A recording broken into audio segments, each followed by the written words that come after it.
Okay. Now to introduce Dr. Anthony Lepinteur. So Anthony is a research scientist at the University of Luxembourg, and currently he is visiting the Paris School of Economics, where he's conducting research and teaching the economics of happiness. His research interests are related to the causes and consequences of subjective well-being and individual decisions with a focus on employment protection and labor market reforms. Since completing his PhD in 2017, he has published an impressive set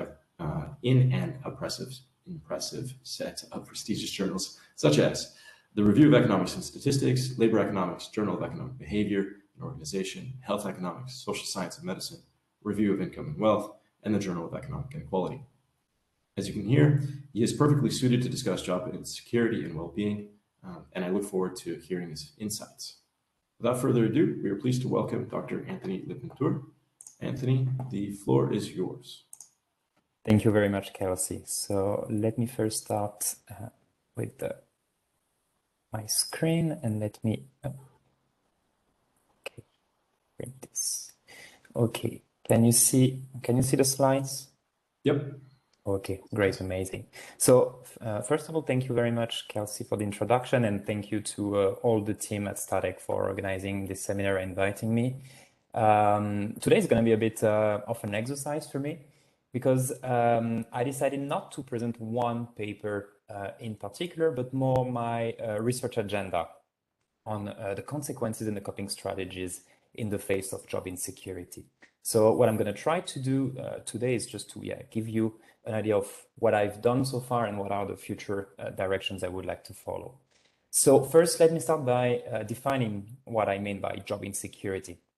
So I think if I ask you what is job insecurity, I think we all have a sort of common understanding of what this concept is, but when it comes to the work of definition, here you can see that many people gave different definitions. So here, just to give you an example, you have an Indian co-author who considered that for a worker, job insecurity is the perception of a potential threat to continuity in his or her current job. For Rosenblatt and Rubio, it is the overall concern about the future existence of the job. And for Davy and co-author, this job insecurity relates to the expectations about the continuity in a job situation. So here, I'm going to try to be consistent with the definitions. I'm going to consider job insecurity to be the worker's current fear regarding job loss in the future. And this is what occupational psychology would call the quantitative job insecurity. So why is it so important? Here, I'm going to rely on a paper that has been published by my PhD supervisor, Andrew Clark, in 2015, where he basically asked what is the most important job characteristic for workers. And if you adopt a stated preferences approach or a revealed preferences approach, you always get the same result. It's not the money. Earnings are not the most important characteristic for workers. It's job security. Knowing that your job is safe is something that truly matters for workers.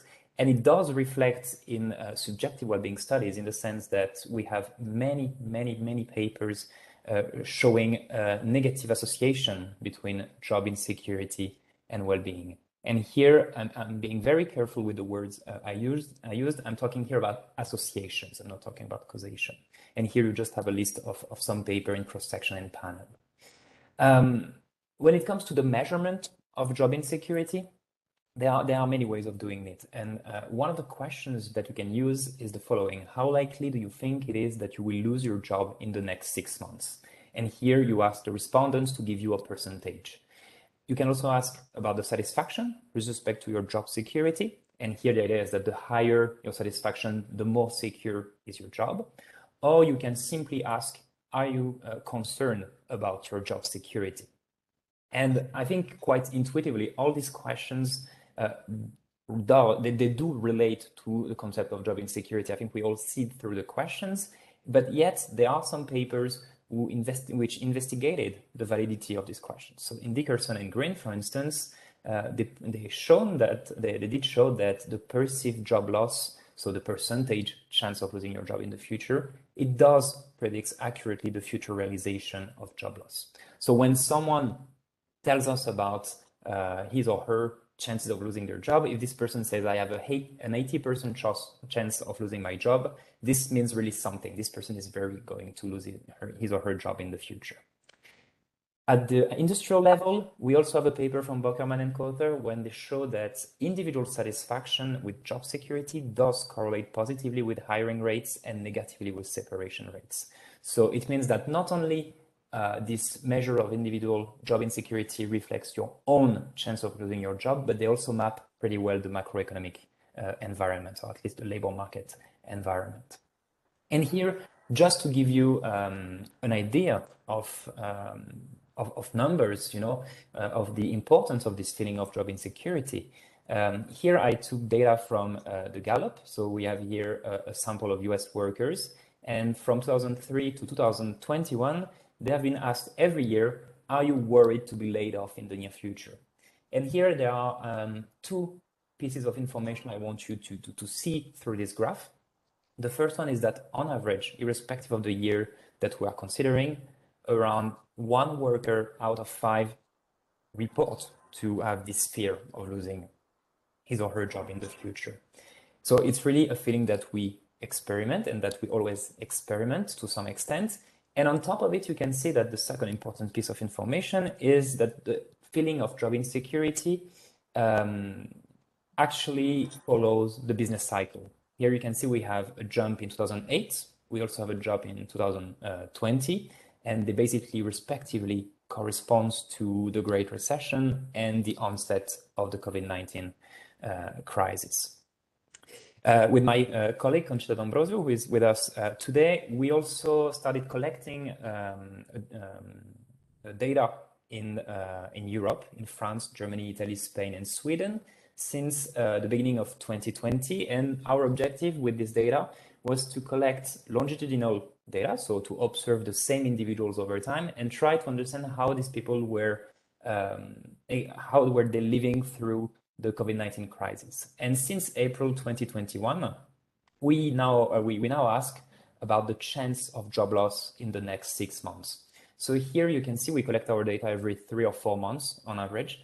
And you can see here that there are basically 2 groups. We have on one side Spain and Italy, where the chances of job loss or perceived job insecurity is the highest. And then a second group, France, Germany, and Sweden, where the chances of job loss are slightly lower. Over time, you can see that from 2021, from the beginning to the end of 2021, we had a sort of reduction on average of this feeling of job insecurity, and it re-increased after in 2022. So the question here is to know, this is something we're going to explore in the future. Does the increase in February 2022 reveal something new about the labor market, or is it just seasonality? We need to collect more data to be able to assess with precision what is behind these results. But the important thing here that I wanted to show you through this graph is that the data in the Gallup are consistent with the data we have in come here. Around 25% or 20-25% of the population is concerned about the chance of job loss. And so the job insecurity is deeply connected with the business cycle. But I'm also, and this is my research agenda, I'm also questioning the extent to which job insecurity may depend on deeper transformations of the labor market. And more specifically, as Kelsey mentioned at the beginning of this presentation, I have been working a lot on the fall in employment protection. So if you are not familiar with employment protection, the OECD computes an index for the strictness of the employment protection. And here I just reproduce the graph for European countries. And here this index has to be read as follows. The higher the index, the more protected are the workers on the labor market. And here you can see that over time, from the 90s up to almost today, we had a decrease in the employment protection of the workers. And so the 2 research questions I've been investigating so far that I'm still investigating today are the following. To what extent the fall in employment protection affects well-being of workers? And what are the coping strategies of workers when faced with greater job insecurity due to the fall in employment protection? And so here I'm going to present very briefly 4 papers that I've been involved in. And these 4 papers, I hope all combined already gives a pretty decent response to the research questions above. So this is the roadmap of the presentation. This is the full structure. Since I only have 40 minutes, I'm going to skip the theoretical framework and I'm going to go directly to the case study. So let me skip this. Okay. So here what I'm going to do is that I'm going to present to you one particular case study. That is the 99 rise in the de la Langue tax. I'm going to explain it in details in a couple of minutes. But let me tell you first that if I'm doing this analysis, if I'm really focusing on one case study, it's because I want to bring causality to the picture. And this is something like among economists that we value a lot. When you have a natural experiment, when you have a discontinuity, this gives you basically the setting to implement techniques that bring arguably causality. The risk when we do so is that then we may lose the big picture because we focus so much on one experiment that we may not capture the whole picture. So here I'm aware that I'm going to focus on only one experiment, but then my objective in the future is obviously to open the door and try to look at different experiments. So let's for today focus on the de la Langue tax, and let me just briefly introduce you the concept behind this tax. So at the end of the 80s, the French government decided to implement a new tax in the employment protection legislation, what I'm going to call EPL from now, in France. And this new tax was called Contribution de la Langue, in English, de la Langue tax. And some of the features, so the reform the tax has been implemented at the end of the 80s and has been removed in 2008. But in the meantime, during these 20 years of existence, some features of the tax never changed. The idea behind this tax is that if you're an employer and if you want to lay off a worker over a certain age, then you have to pay a tax to the unemployment insurance system.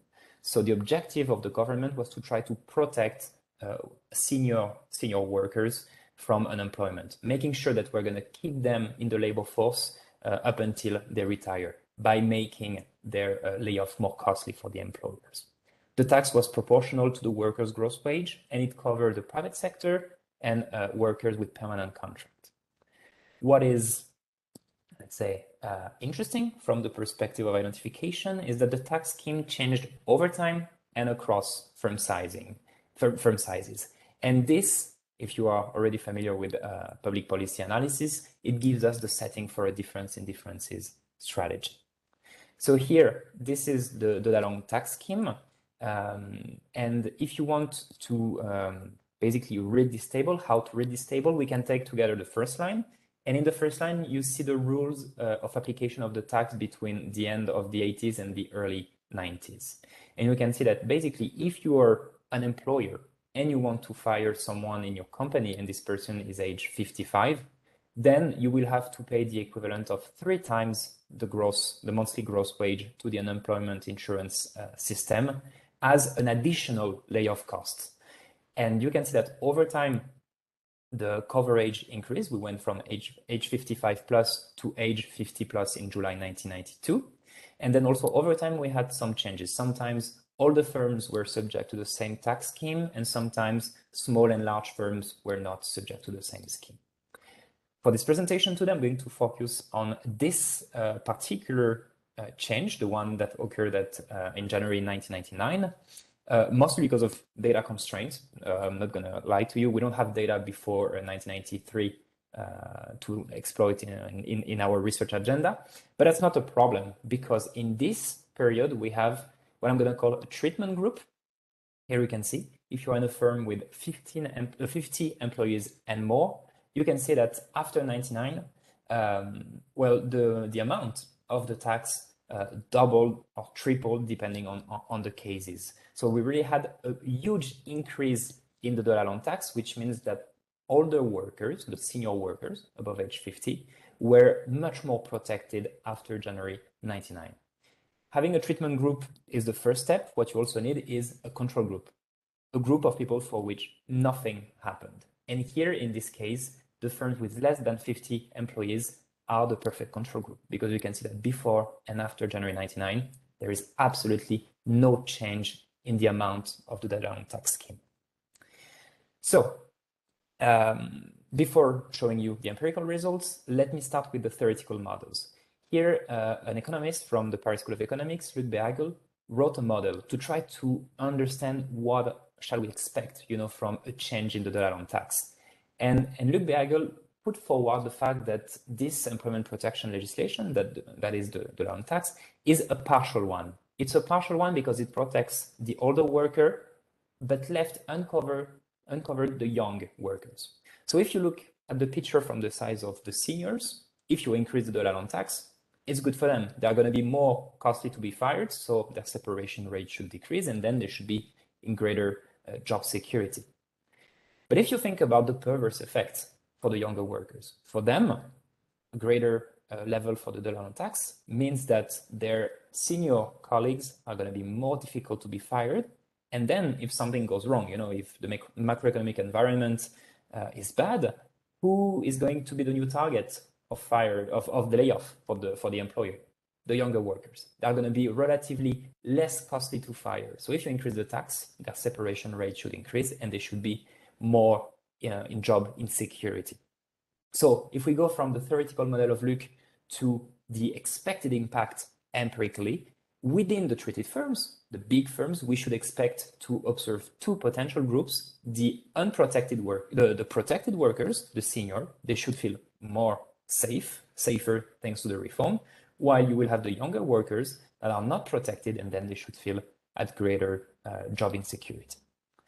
Now, when it comes to the methodology, I think you already got it. I'm going to use a difference in differences strategy. So when you do a diff in diff, you need two components. You need a difference in terms of group. So here I'm going to compare the large firms to the small firms, the treated to the control.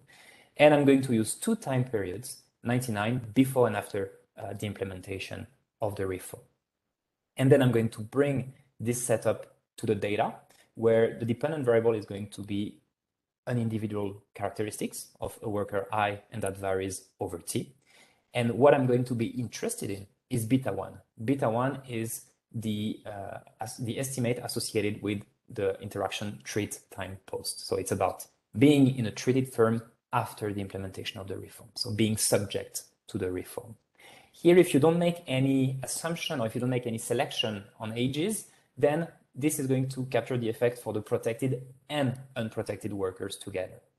If you want to disentangle the effect of the reform on the basis of age, then you need to interact on top of it, your treat time post with an old and a young dummy. Now that we have the model, which data are we using? We're basically using the European Community Household Panel. And this is a data set in which there are 14 European countries, including France, obviously. And we have 8 waves from 1994 to 2001, so it's a longitudinal data set. And the information that is collected at the individual level is very standard. We have the usual social demographics, gender, age, marital status, income, name it, really everything that is standard, we have it in this survey. But what we have on top of it, and which is very useful, is that we have very detailed information about the job characteristics. So we have working time, we have wage, we have the occupation. These things are kind of traditional, but we also are lucky enough to observe the number of paid employees in the firm. And here, the respondents, they are not asked to give the exact number, but they are asked to use these bands. So there is 0 employees in my firm. There are 1 to 4 employees, 5 to 19, 20 to 49, and so on and so forth. So this could be problematic because our identification is based on the firm size. So it would have been somewhat better to have the continuous measure or the continuous number of employees, because then we would have been able to play with regression discontinuity design. But here we don't have that. Is that really a problem? No, because we are lucky enough in the intervals we can see to observe whether you belong to a firm with more or less than 50 employees. And this is really the threshold that we need to implement our diff in diff strategy. Thanks to this question, we know whether you belong to the treatment or the control group. Here you have also to keep in mind that this is self-reported. So maybe some people get it wrong. Maybe they say, I belong to a firm with 5 to 19 employees, while they belong actually to a larger firm. We designed a test to try to address this. And the important thing here is that our results are not influenced by measurement error in the self-reported firm size. So, okay, this is the background. Now I can talk about the papers directly. So the first one is based on the first paper I published with Alexandre Georgiev when we were PhD students. And we asked this very basic question: how does worker satisfaction respond to an exogenous change in partial EPL? Here, our satisfaction question is the following: how satisfied are you with your present situation in the following areas? And then the respondents were given a scale from 1 to 6. 1, I'm not satisfied at all. 6, I am fully satisfied. And the area we picked for this paper is obviously your job security. And this is what we call the perceived job security. And these are the results. So in the first column, we don't make any distinction in terms of age. We're just looking at all the workers being treated in the big firms. And here you can see that the effect is negative and significant.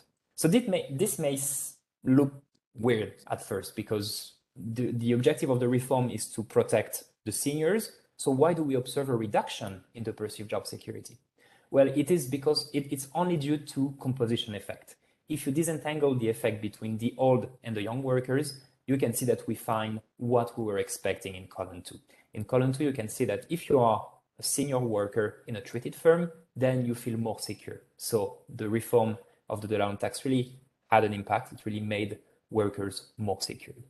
And the last estimate, that is minus 0.11, the one from associated to young workers, it is significant and it's negative. And this shows us that there was indeed a perverse effect of the reform. So if you protect more one segment of the population, this can come at the cost of another one. And what we did in this paper is that here I'm showing you the perceived job security, but we also used the labor force survey, and we looked at the objective probability of job loss, and we found the same result. If you are a young person, your probability to lose your job increased, while for the old, it increased a little bit. This is a diff in diff. So when you do a diff in diff, you always have to defend the parallel trade assumption, which is, in the absence of the reform, the evolution of satisfaction of the treated and control group would have been the same. Here, I'm doing this for all the outcomes I'm going to present to you today. I'm just showing you the first, but you can assume that we did it for all the outcomes after I'm going to show. So here, when you do this analysis of the parallel trade assumption, you need basically to check that your significant estimates only show up after the implementation of the reform. So if you look at the right side of the slide, you have the graph where you see an increase. Here it's an increase in the perceived job security. So this is the graph for the old workers. And you can see that indeed the increase starts in 1999 and in 2000 and 2001. So this is when the reform has been implemented. So it makes sense that the effect is detected only in this period, and we have nothing before. So this is very consistent with the parallel trend assumption. But when you look at the young workers, the picture is not so clear. There is absolutely no problem with 1999, 2000, 2001. We have the negative and significant effect. If you look at 1996, 1998, it's perfect because there is absolutely no difference between the treatment and the control group. You see, it's on the 0 line.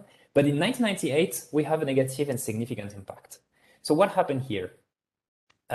What you have to know about the CHP is that the survey takes place around November. And the reform was implemented in 1999, but it was not coming out of the blue. The government announced it months ahead. And what we're seeing here in 1998 is what we call an announcement effect. And we also saw it in the data, on the objective data. In 1998, after the announcement of the reform, the employers started already to adjust their labor force. They started already to fire people and to put workers in a more insecure environment. And what we're seeing here is not the effect in 1998. It's not the effect of the reform per se. It's the effect of its announcement. So when now I'm going to perform all my analysis, I'm going to take into account the announcement effect. And what we do always with this natural experiments is that we try to rule out confounding reforms. So to give you an example, at that time, France reduced their working time. And the reduction in working time, going from 39 to 35 hours, was also on the basis of firm size. So when you do a diff in diff, that is problematic because you may say, maybe I'm not capturing the effect of the dollar on tax. Maybe I'm capturing the effect of the working time reduction. So we designed a test where we only use the people who were affected by the working time reduction, and we still find the same results. We did the same with some of the changes in the pre-pension schemes. We got rid of some of our senior workers to make sure that nothing was confounding the effect. And again, we found the same results. We applied donut DID. So donut DID, we applied it mostly to account for the issues linked to measurement error in the self-reported firm size. Because if you're telling me that you are in a firm size, in a firm with 20 employees, while you are in a firm with 30 employees, it's not a problem from the perspective of our identification, because irrespective of the mistake, you are always assigned to the control group. It would be problematic though if you tell me that you belong to a big firm when you actually belong to a small firm. So I would make the mistake to assign you to the treatment group while you actually belong to the control group. So to try to reduce this possibility, which is basically measurement error in the firm size, we do a donut DID where we exclude the workers around the discontinuity, and we only take those who are far away with quote from the discontinuity. And when we do that, we again find the same results. The chance we have with the European Community Council panel is that we do not have only France, we also have other countries. So what we did is that we replicated our analysis in other countries, and we found absolutely no effect in the other countries. So this gave us confidence. This somewhat confirmed that we're not capturing a sort of macroeconomic trend, but that we're really capturing something that was in France, something that is specific to France. We also use different estimation techniques, non-linear techniques, try to play around with the distribution of the dependent and independent variables. We always get the same results. So here, this is just a summary of what I just said, so I can skip it. And I can go to the second paper. In the second paper, this one has been published in Health Economics last year, I asked how the health of the worker responded to the shock, to the shock in the dollar tax. And I used the self-assessed health, going from 1 to 5. How is your health in general? Very bad to very good. And if you want more literature about this measure, I advise you to have a look at the paper of Doiron and co-author, where they're basically discussing the validity of this measure. And here, very quickly, in blue, I replicated my main results that I showed you before. If you are protected, your perceived job security increased. If you are unprotected, your perceived job security decreased. When I replicated the analysis for self-assessed health, I didn't get exactly the mirroring picture I was expecting. For the unprotected workers, they are less protected and their health decreased. This is what I expected. What I didn't expect was the side of the protected workers. They are more protected and yet their health did not increase. So this is why basically I gave this title to the paper, The Asymmetric Experience of Gains and Losses in Job Security on Health. What we saw here is basically is very consistent with the concept of loss aversion of Kahneman and Tversky. Kahneman and Tversky, in the context of choice under uncertainty, told us that when we take a decision, we always put more value on the expected loss than on the expected gains. And here, it somewhat applies also to health and job security. If you give me more security, this is not going to make me better in terms of health. However, what is sure is that if you reduce my job security, this is going to reduce my health. And this is very consistent also with all the literature in occupational psychology about the link between job insecurity, mental health issues, and even physical health issues. We know that people in job insecurity are also more likely to report back pain, for instance. So really, job insecurity plays on many aspects of our health. But it seems that job security does not improve health. So now I'm going to move to the last two papers, and I'm going to focus more specifically on the young workers, because the young workers, they did not ask for anything. The dollar tax arrived, like the rise in the dollar tax arrived, and then they were all of a sudden more insecure on the labor market.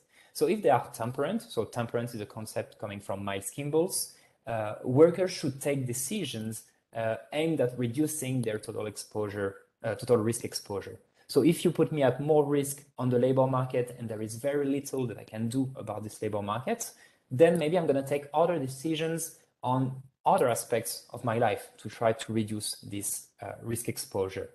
And so here I'm going to very briefly talk about the paper Andrew Clark and I published in the Review of Economic and Statistics, where we looked at the effect of job insecurity on fertility. And so why fertility? Mostly because we know from theoretical model that raising children is costly. And to do so, you need stable sources of income in the future.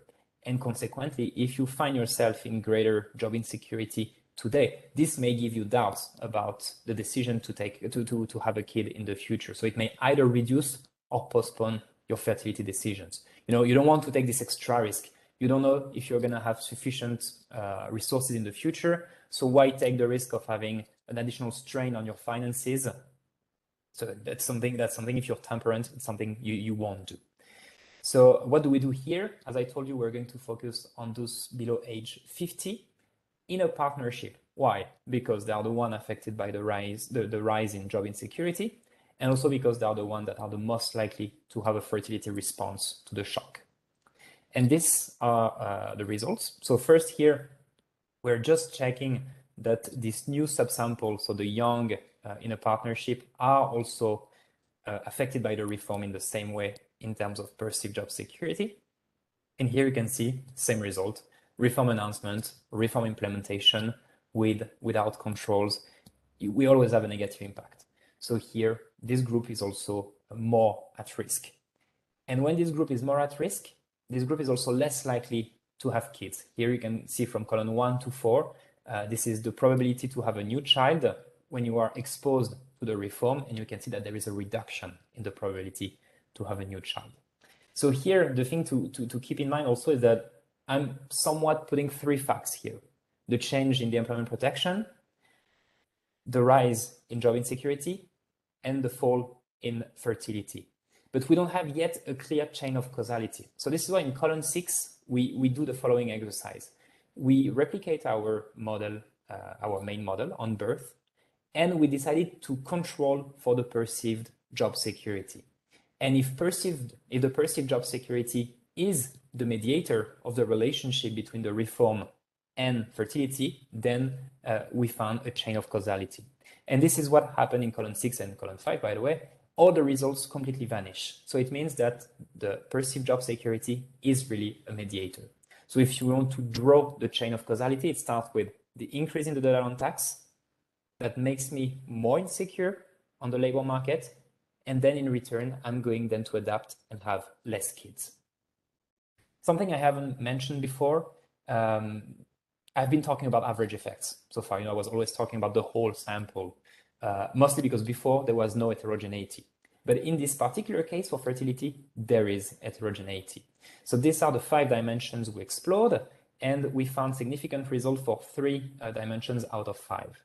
And here we simply interacted our treatment effect with dummies. So a dummy for being a woman, a dummy for being born before 1959, for having a high wage, high education, or for being a parent.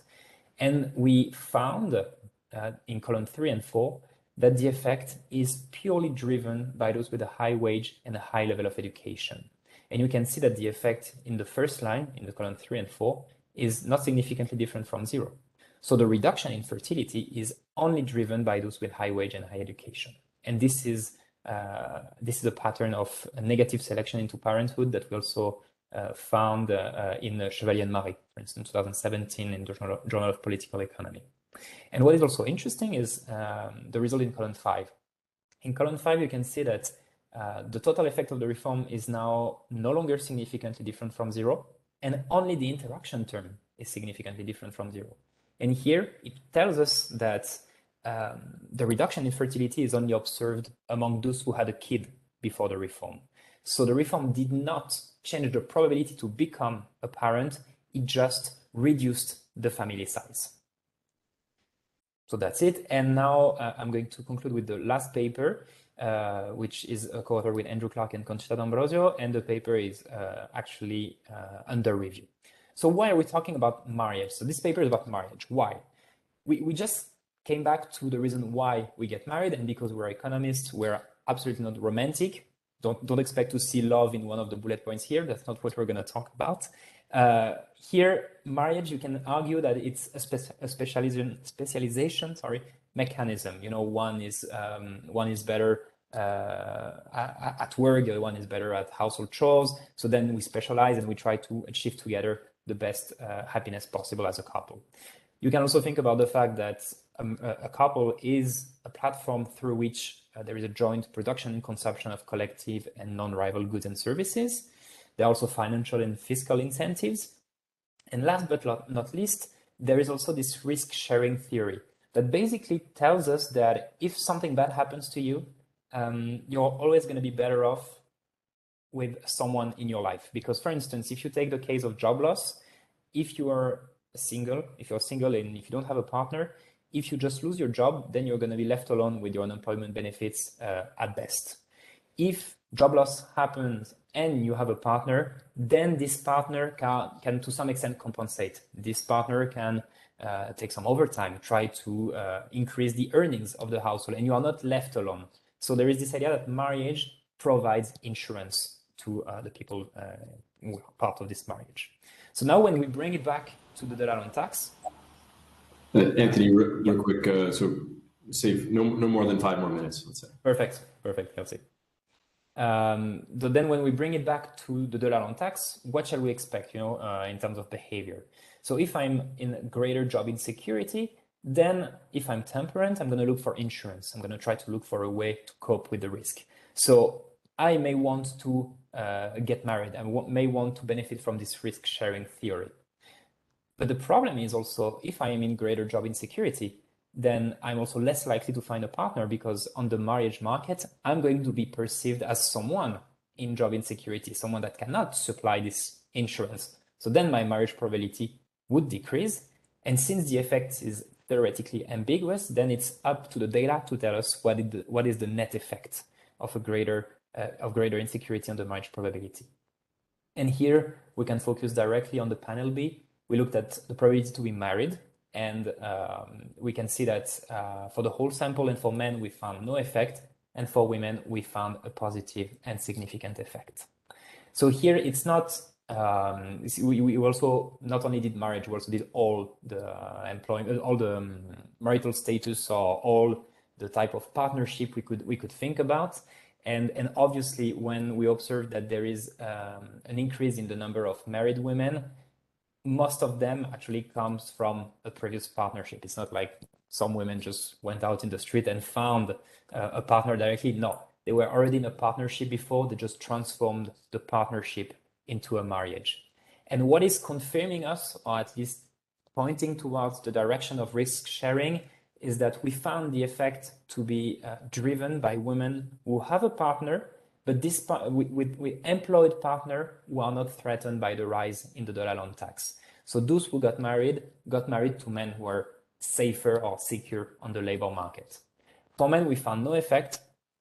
Here it's speculative, but it's just maybe due to the fact that the positive and the negative effects for men counterbalanced each other.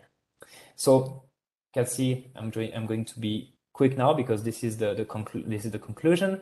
So, to the first question, how do we perceive employment risk? How do we perceive EPL? Like, if you are in a greater employment risk due to a change in EPL, this is perceived as a threat. This is directly perceived as a threat in terms of satisfaction, and in terms of health. If you are more insecure, you have a reduction in health. And the behavior that we adopt in general reveal temperance. We try to reduce as much as possible the exposure to risk. We seek for insurance. We try to basically cope with the greater risk ahead. Now, when we think about this question from the policy perspective, if our labor market are more insecure, it's not for nothing. There are some benefits. When the labor market is more flexible, arguably employers have more incentive to hire workers because they know they can more easily separate from these workers. However, it also comes with costs. So on the short term, very obvious, workers in poorer health, and this has several consequences: loss in productivity, increase in absenteeism, increase in the public health expenditures. And these are just the first example that came up to my mind when I wrote the slides. I guess there are many other things that are linked to a poorer health or a labor force in poorer health. Also, it questions the long run costs, because if you have a more insecure labor market, then it should translate into a lower fertility rate. And it means that in one generation, the supply of labor is going to be reduced, and the same for the tax base. So how do you finance a pension system if your tax base is shrinking, for instance? So this really opens a lot of questions. And here maybe just for the future direction. So this is basically my roadmap, my personal roadmap for the future. I think there is, like, we really need to test and to assess the external validity of our results, because here, as I said at the beginning, it's based on France at the end of the 90s. But would it still be true in France today? Would it be true in Italy or in China or in the US? Like, we need to replicate. We need really to make this effort of replicating results. And what has actually been comforting to me is that there has been one paper that has been published on fertility in Italy in a recent reform of the labor market, and they found the same results. So at least we can say that in France and Italy, we still find the same results. Maybe also discuss the nature of the employment risk, automation, COVID-19, more research on the asymmetry of the effects of job insecurity. And also we need to explore other decisions and behaviors of workers when faced with greater insecurity. So here I won't have the time to present it, but with Conchita, we have promising results in terms of precautionary savings and asset management in Italy. We have this result where basically we show that workers in greater insecurity are more likely to save money. So they are more likely to create this safety net. And they also have asset portfolio that are less risky. So less money on the stock market and more money on the traditional bank accounts and on bonds. And that's it for me. Thank you very much. Thank you very much, Anthony. Nice to have this complete picture here. We have a first question from Christoph, but I'll just say to everyone, you can raise your hands if you'd like, and then, or either way, put your message in the chat. And then what we'll do is either you can read it out yourself or I'll read it out. That way it gets into the recording. So Christoph, if you want, you can ask your question or I will ask it for you. Yeah, sure. Okay. Earlier you said that marriage is considered in terms of risk sharing. I was wondering, are there also cases where people decide against marriage in order not to have to risk, to have to financially support someone else whose job is at risk? And would that also mean that people are more inclined to marry if their fear of job loss is higher? Completely possible. Totally possible. This is not something we observed in our data, but you know what? I'm taking notes, and I think this is something we can check in the future. Now, for us, like really, the only way we saw these things so far is really this idea that there is no bargaining within the couple. Like it's sort of unit, and you owe the solidarity and the insurance to your partner by definition. But this is something I would like to do, actually. Like, your point relates to a research I would like to develop about the impact of job insecurity on bargaining power.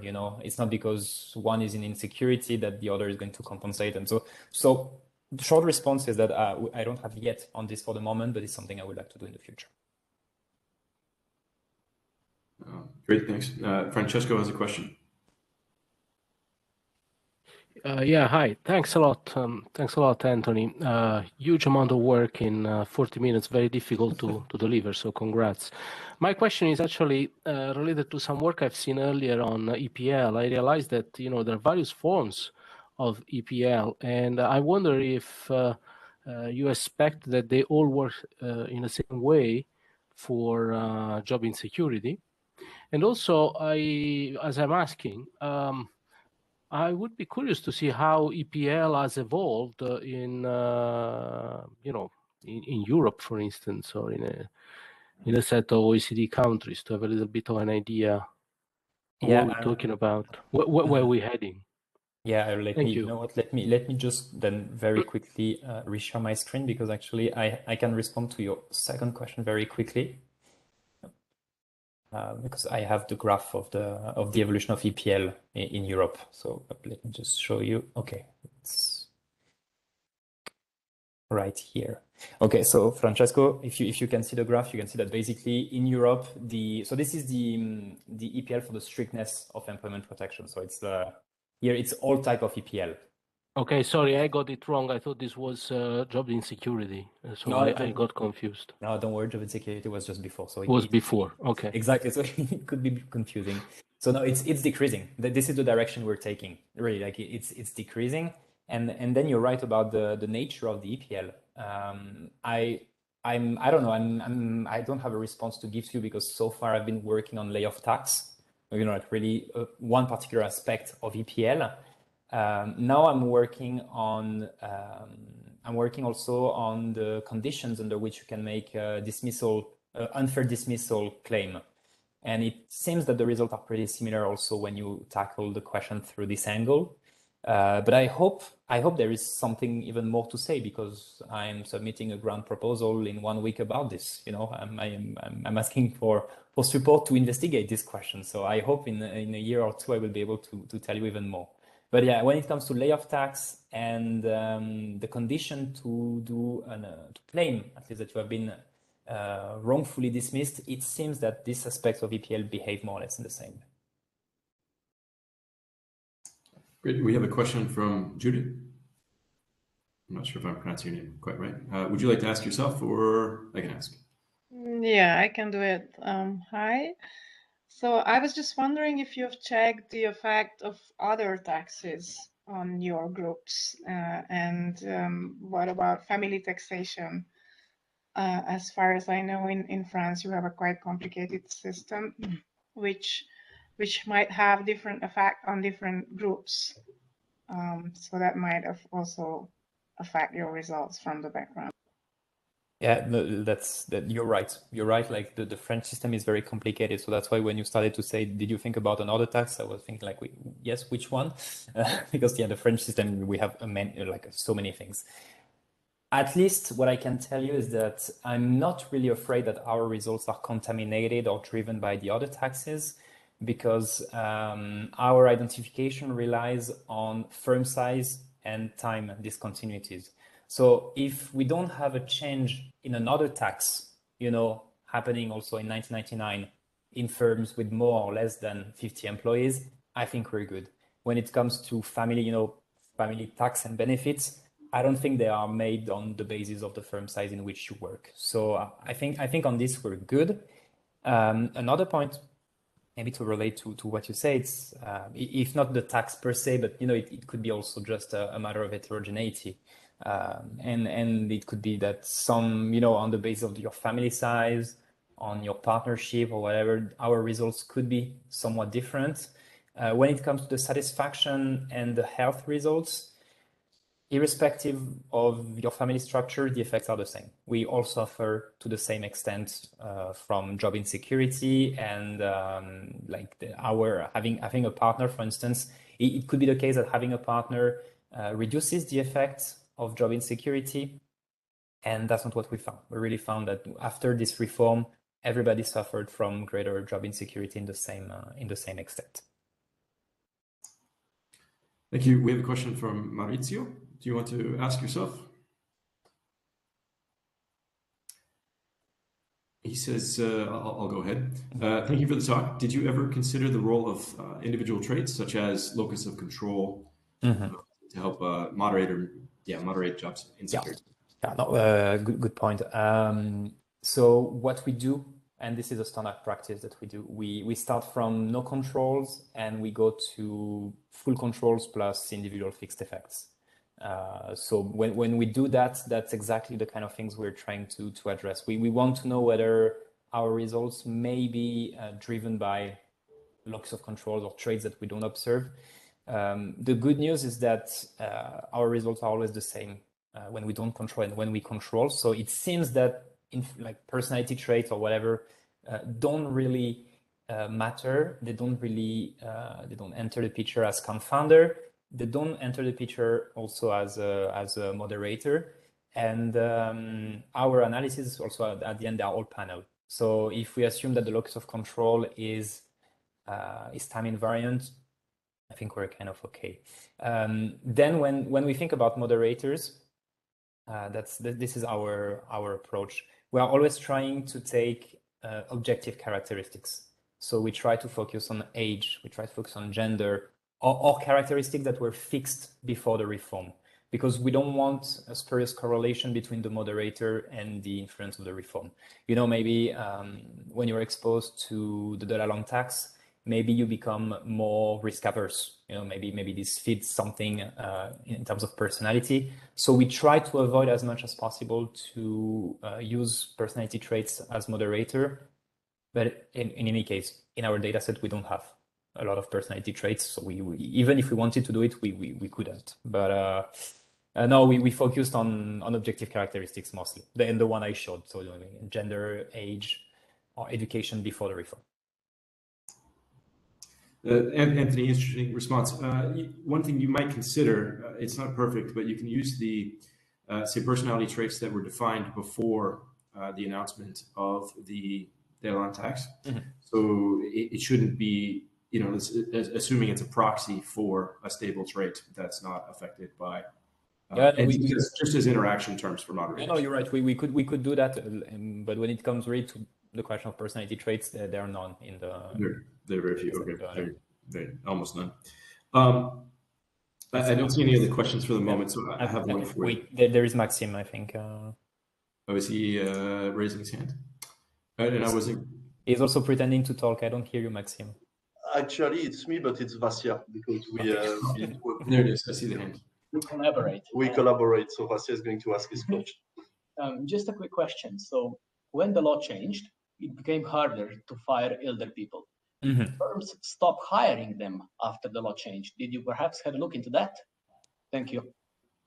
Yeah. This is one of the key things in the paper. You're right, and I didn't talk about it. I don't use people who were hired after the reform because the thing is the law changes also the layoff and the hiring decisions of the company. So what we did is that we only looked at people who were in the company before and after the reform, which means that we are not contaminated by endogenous changes in the hiring decisions. However, some workers may, they may leave our sample not because they are not observed, but maybe just because they got fired. And we are only looking at workers, so maybe there is a selective attrition in the sense that it's an attrition driven by the implementation of the law. Here we made this calibration exercise. We're like saying, okay, if someone leaves the sample because he or she has been fired, then this person is in unemployment. So this person should also have a reduction in health. So when we take the paper on health, it should, if anything, it should make the result even worse. Also, if you lose your job, then you are less likely to have children. So it should even make the results even stronger if we were to measure all the impact of the reform. But you're right, it's something we took into account, and we observed in the labor force survey that the older workers, they were just basically they were still in the company. They were not more likely to be kept or more likely to be fired. But we did observe that the younger worker, they were more likely to be fired after the reform. So yeah, we need to take this into account. One thing that perhaps would be nice to check also is, I don't know if you have data on that, but on unemployed elders, if it was more difficult for them to find a job after this law came in effect, so that you see the aggregate effects. So it protects those that are already employed in companies, but perhaps reduces the chances of getting into employment to the elders that are not employed after this period. So if the net effect is actually positive or negative, aggregate one. And you're absolutely right on this. A feature of the law that I didn't talk about, but it's completely linked to what you just said. So I think the French government, they didn't think about the young people, the perverse effect on the young people, but they thought about the perverse effect for the outsiders, the senior outsider. And the decision the French government took was to say, okay, if you are unemployed and you are above age 50, the Delalande tax will not apply to you when you be hired. So the French government at least was, aware of this. But you're right, because I'm making this selection of you have to be in the firm before and after the reform, I don't take into account those who potentially came back to the firm or were even pushed further away from the company after the reform. So I mean, I think now it's more like a thought exercise, try to think about how would they contribute to the estimates. And my guess is that they would make them worse in whatever the outcome. It would be even worse if we were to take them into account. Okay, thanks a lot. Anthony, so I have a kind of a broader question. So I really like this idea of employment security, not just job security. Mm-hmm. So when you are accounting for the potential to be rehired and at what wage. Mm-hmm. And I know that's outside of the possibility to study with your example here. So I'm wondering what you think kind of broadly of this idea. It relates to, to Vasia's point here about, rehiring, the impact on vacancies. And, if this is part of your broader research agenda, let's say, not the specific, but if your broader research agenda is about job security, are you interested in looking at this as well? And how might you do that? Mm-hmm. No, I'm really interested in looking at that, especially because also there are papers, in the Journal of Happiness Studies, for instance, showing that the effect. So it's, you can decompose job insecurity as the chance of losing your job, or job insecurity as re-entering. What is my chance to re-enter the labor market in the future? And we know that someone who is optimistic about the chances to go back to the labor market, this optimism somewhat compensates for the feeling of job insecurity, for the feeling of losing your job. So it's definitely part of the picture. It has to be part of the picture. Somewhat, somehow, I don't know yet how to incorporate precisely, but it has to be taken into account, definitely. Yeah, as far as I understand, I mean, part of the decline in what you're measuring in employment protection legislation is because people are going for this flexicurity idea. Mm-hmm. And, so if you could put together an indicator, for example, for flexicurity, however, it's not going to give you that sharp diff and diff or regression discontinuity analysis. Mm-hmm. And yeah, go ahead. You have a thought. You have a no. It's just you're right. Like in the French case, there is no security. It's really just it's really like it's just really a shock. But like in the Italian reform that we're studying with Conchita, this is more flexsec. It's more like flexi security, and the thing is, we still find coping strategies or behaviors that show some temperance or prudence, which makes me think that if there wasn't the security side of the reform, then responses would be even stronger. But it's something I would like to be able at some point to disentangle, to try to be able to see what is the security and how the security contributes to the whole picture, like in the flexsec, definitely. Yeah. Okay. Let's see. I want to make sure I'm not missing anybody else. I have other questions, but looks like everybody's gone. So please feel free to chime in. Actually, if you don't mind, I also had a question. Right. Sorry. Let's go. Yeah. Basically, if I recall correctly, at the beginning of the talk, you said that if we think of, let's say, a job satisfaction equation, job security matters more than, for instance, the wage. Mm-hmm. Am I right? And I wonder, do you know how it compares to other correlates, like, for instance, health or having working in a trustworthy environment? Is there any study on this? Yes, on this, I won't give you numbers because I'm gonna say something wrong. But Andrew Clark published a paper in 2001 in Labor Economics, where he basically tried to look at what are the predictors of job quit, the decision to quit your job. And the first part of the regression is based on satisfaction index, satisfaction with your job security, with your earnings, with working time. Then the second part of the regression is let's put only objective characteristics. So, you know, working time, like the objective counterpart, plus individual indicators such as health and these kind of things. And then in the last column, controlling for everything. And the idea is to show that at the end of the day, the satisfaction, even when you control for objective characteristics, the satisfaction still has, you know, a predictive power on top of it. So there is an additional information.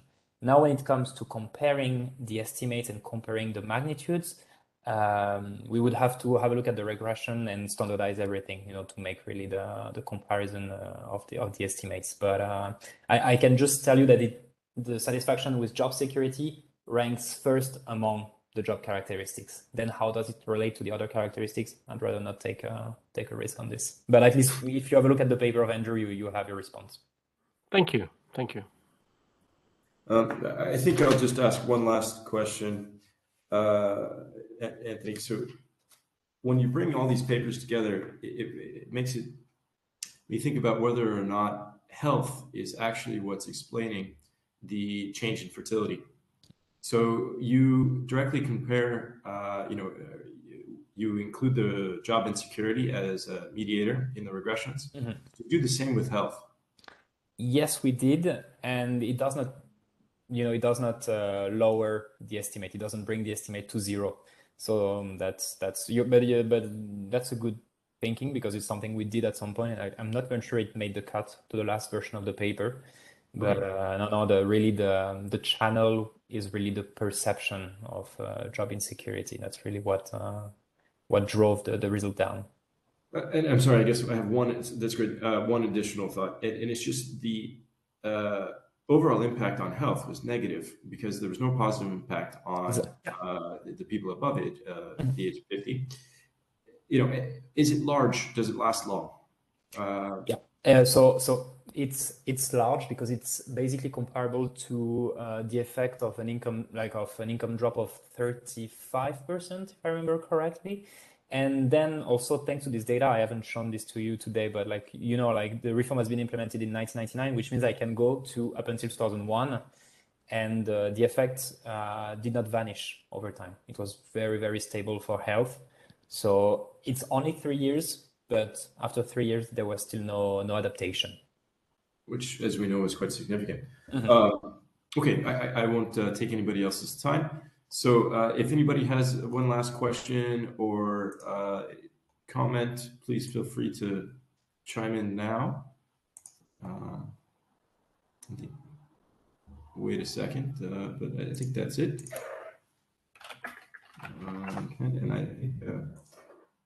Well, if anyone, if all questions have been asked, then I profit to thank Anthony for being with us today.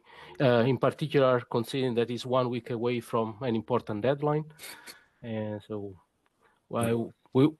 best of luck with your submission. Huh? Thanks a lot. Thank you all for inviting me. It was really a great experience and a good moment to think about my research. So thank you very much. Thank you very much, Anthony. So we will put the recording up online in the next coming days, and hope to see you at the next event. So thank you again. Bye. Bye.